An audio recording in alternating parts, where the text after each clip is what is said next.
Somewhere around 30, there's a slight transition where life quietly taps you on the shoulder and says, "Hey, the game you've been playing, the rules you were taught, they don't work here anymore."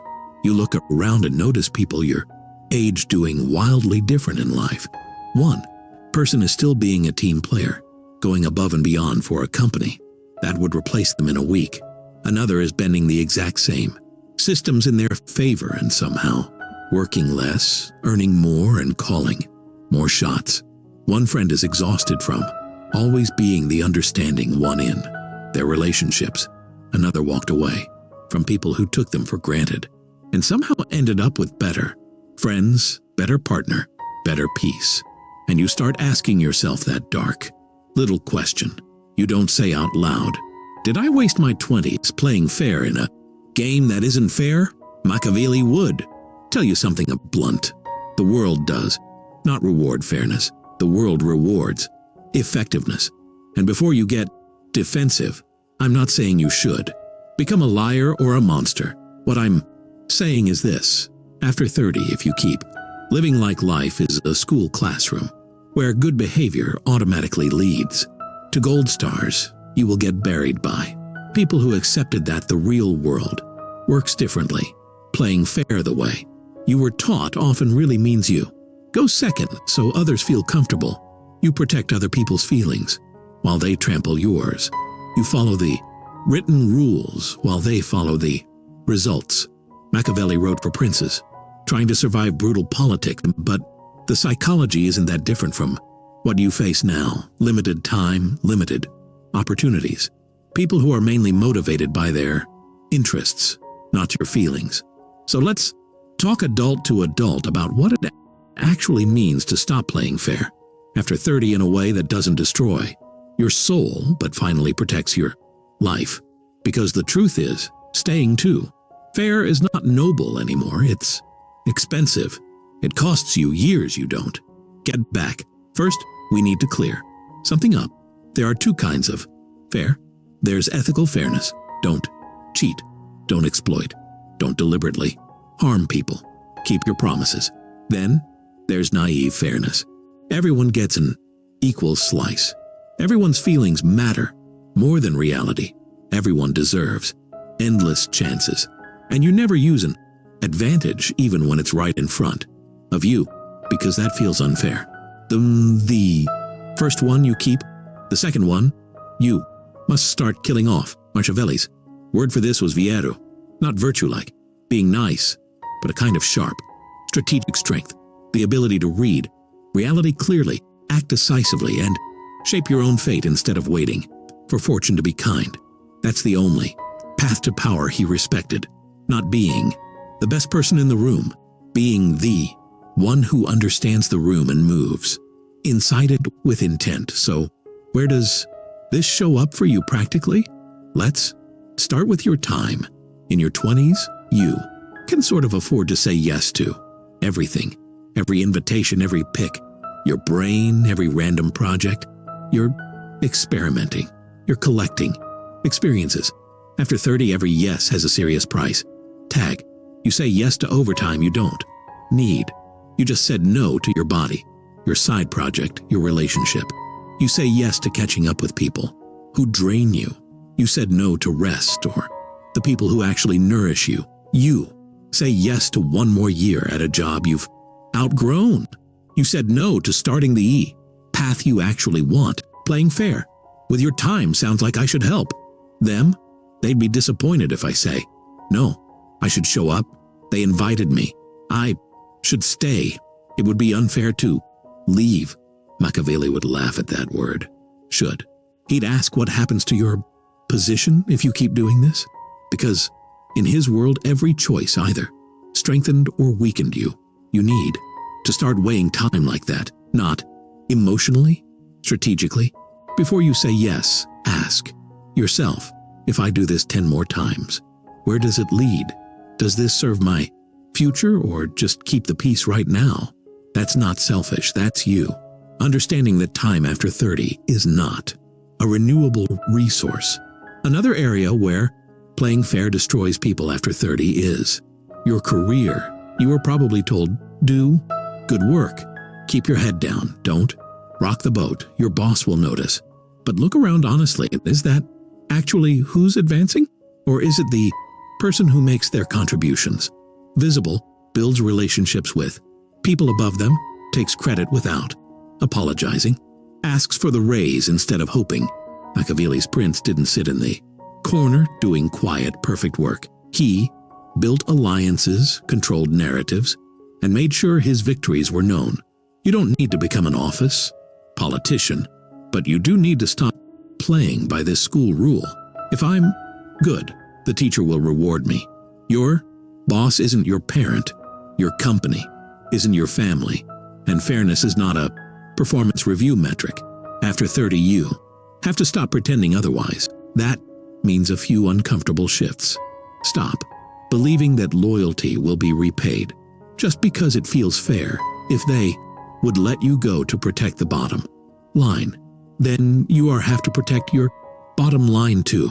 That might mean networking outside your company, keeping your options open, asking what value am I building for myself if this place vanished tomorrow.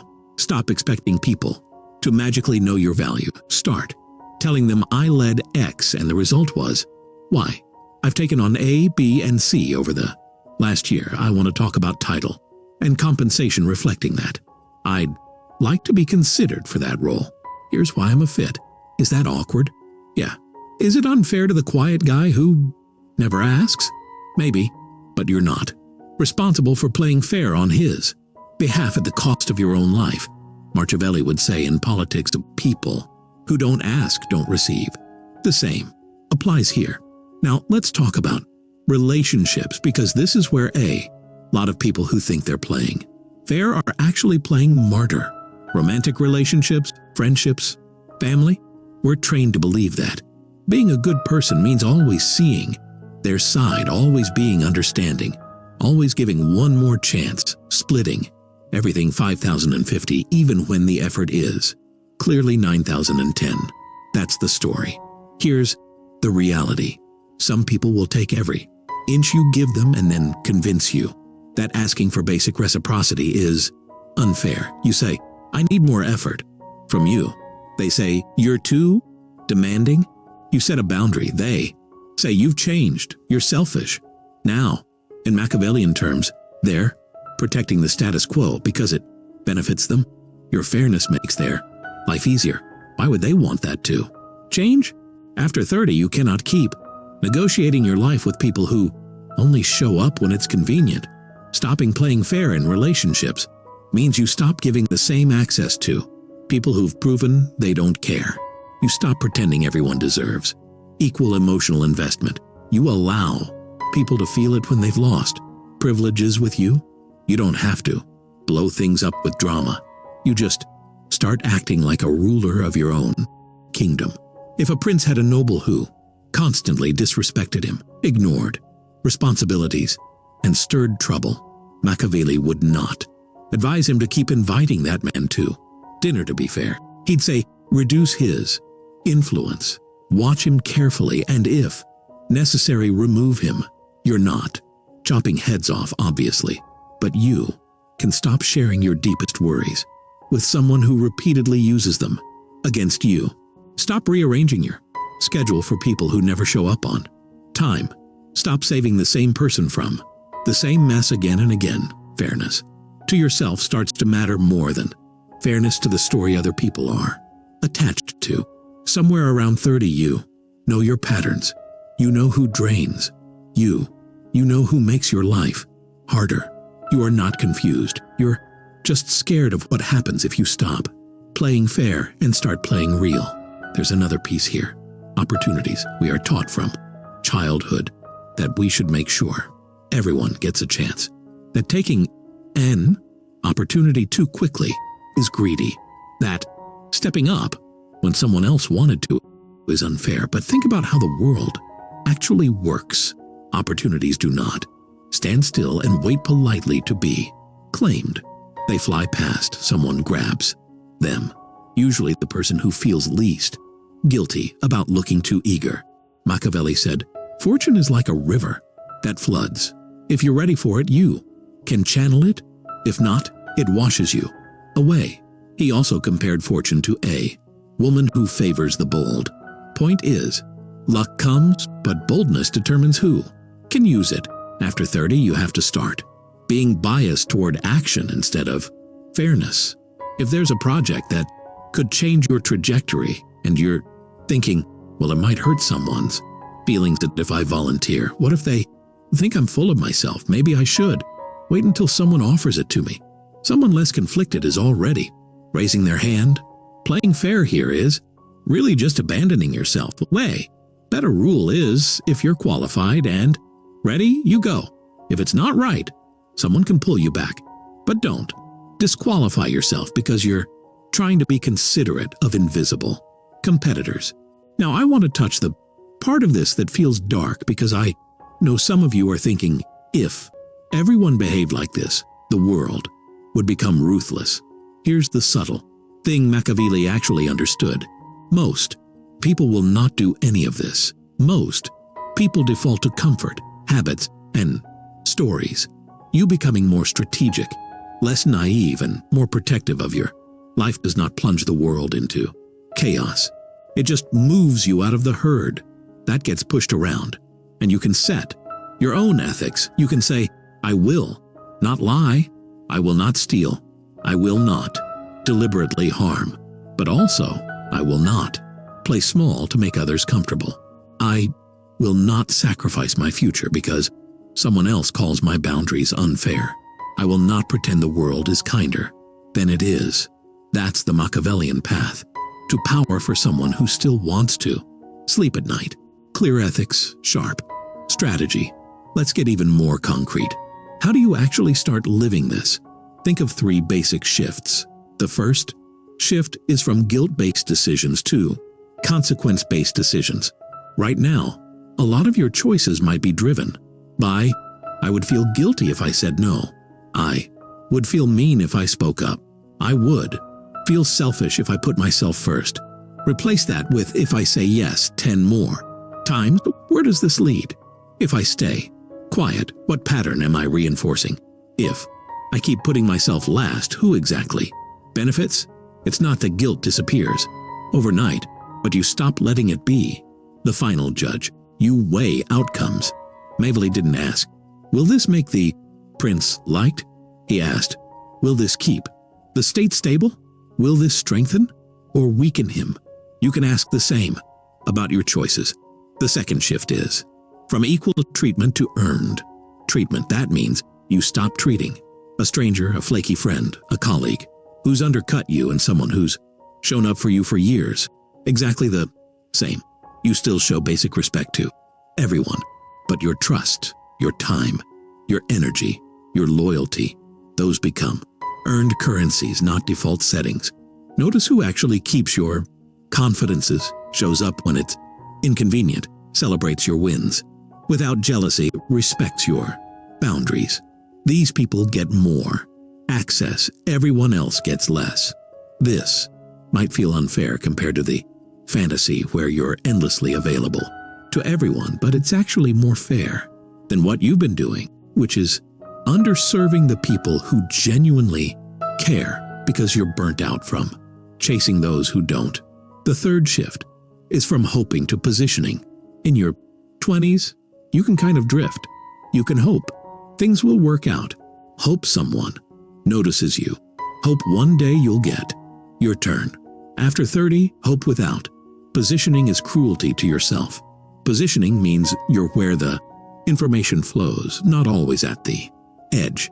You're in rooms where decisions are made, not just where they're announced.